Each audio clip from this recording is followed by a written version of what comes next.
Welcome to the Manager portion of the CRM program. What you're viewing here is the Manager's login screen. This is going to show the information for the Manager. What you're going to want to do is look at the business name, the corporation name, the Manager's first and last name, the email address,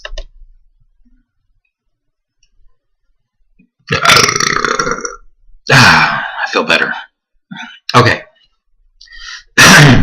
This is the Manager portion of the CRM program. From here, you can view the business name, the corporation name, add a logo by simply selecting the picture and finding a picture inside of your system to upload to the program, the manager's first name, last name, their email address, the website address, which you are going to want to include because that's where the customer is redirected whenever they log out of the system, the opening time, the closing time, the time zone, the phone number, mobile phone number, the login information, including the password, which can be changed at any time. If a change is made, all you have to do is go down and click the Save button.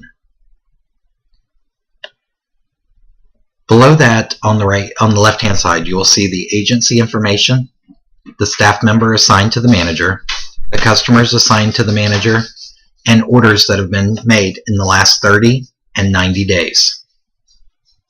Scrolling back up and looking at the right side, we can see Team Task.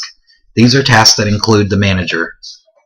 If we look earlier in one of the tutorials, we created a meeting for the 16th, and you can see that it's represented here by a dash mark. You can also view mail, emails, and market requests that have been made by the system. You also have correspondence in the tab here and the diary, which is your calendar. You can view team tasks that are associated with particular staff members, as is the case here with your sales staff member, and you can look at a 1 week or 6 week period.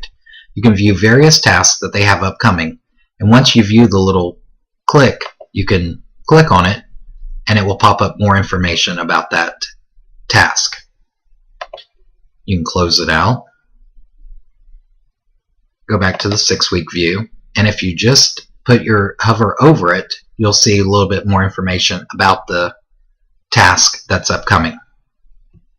You can also view sales and charts. These are just simply graphs and charts that are made and populated by the system. If you select one of these, it will take a while to populate as all information is updated immediately whenever you click on it. At the top, you can find the instant messaging area. You can instant message a client or instant message your staff. You can also view customers and create prospects. A prospect is similar to a customer, except for a prospect does not have the opportunity to log in, and you cannot create an order for a prospect. However, a manager and a staff member may create a quote for the customer. If we click on customers, we can view the customer inside the system and click Edit. By selecting Edit, we're able to choose more information about the client. We can choose to email them, send a letter, do a new contact note, an alert. We can delete the customer, which also will delete all of their orders associated with it, so you may not want to do that. You can create an order for the customer, create a quote, and create a display order. If we scroll down using the sidebars, we can see more information about the customer, including who the agency is, who the staff member is assigned to them, who the manager is assigned to them, when they became a customer and accepted the terms and conditions, and if their email opt-out is selected.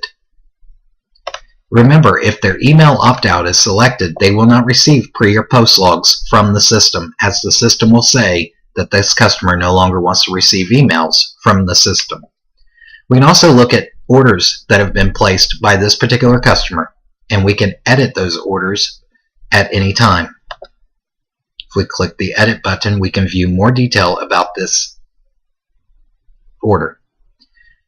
We can create documents about the order by clicking the Create Doc, which will give a basic overview, or we can look at a document with ratings and the zip codes that are selected for this order. If we look at this one, we can see the cost per point, our cost per thousand, as well as the impressions and the demo.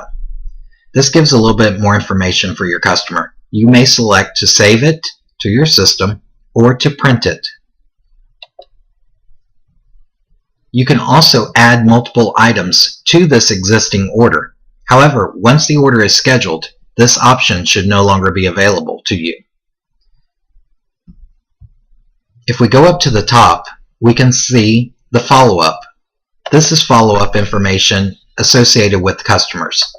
This time there's no follow-up information. However, we can look at completed follow-up and select the edit to view what was done.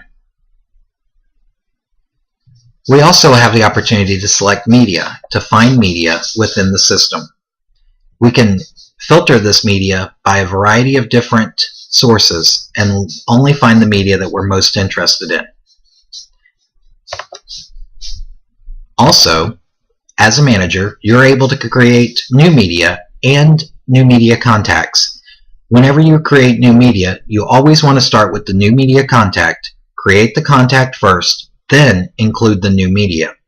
Once you've inserted new media, please review it to make sure all the information is there and correct. Please assign the media contact to the media so the system knows where to send the order to. Next, you have your orders. These are the variety of orders that you have inside the system. This includes all orders in quotes, quotes, ordered orders, orders with the scheduled status, orders that have been aired, orders that did not air, and completed orders, plus orders for the last 30 and 90 days, which we saw very similarly on the front page of our dashboard. You also can create post logs for a customer. These are going to be created from the aired orders. Next, you can view invoices for a customer. You can view unpaid invoices, paid invoices, and current customer invoices, as well as agency invoices, which are invoices due to Advertise CRM for the advertisements that were placed on behalf of the agency. Next, you have payments. These are payments that you can verify that the customer has made. We're going to select that at this time and view the payments that are inside the system. Let's say that a customer has made a payment on this order, which they have. We're going to go down and we're going to select Add.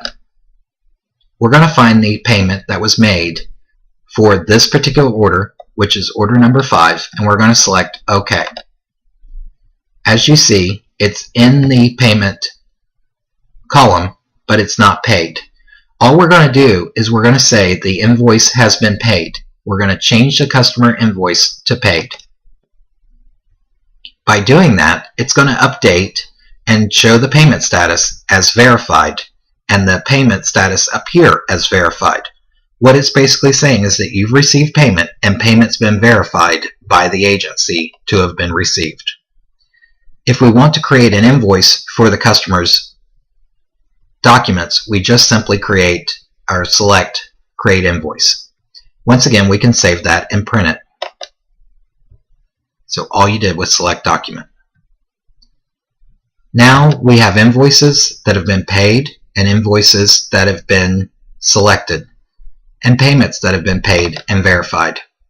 If we select that, we would be able to see the payments that have been verified.